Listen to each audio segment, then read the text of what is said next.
আসসালামু আলাইকুম।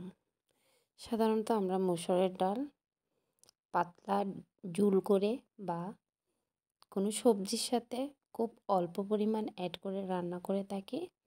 তবে আমি আজকে ব্যতিক্রম কিছু ট্রাই করলাম।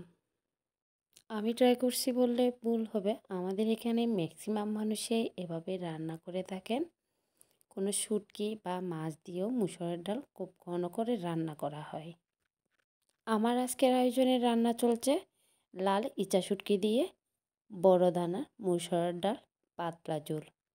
মুসুরের ডালগুলো আমি 3-4 বার ধুয়ে একটা আতায় পানি ঝরতে দিয়েছি।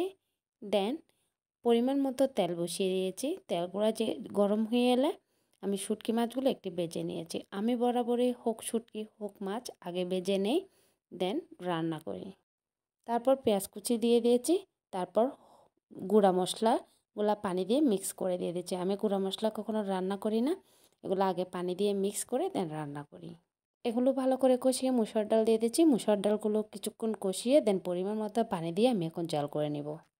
মুসুর ডাল একটু নরম জাতীয় জিনিস, যার কারণে বেশিক্ষণ সেদ্ধ করা লাগবে না। কিছুক্ষণ জাল করার পর আমি বরাবরের মতো ধনিয়া গুঁড়া দিয়ে দিয়েছি। আমি ধনিয়া গুঁড়া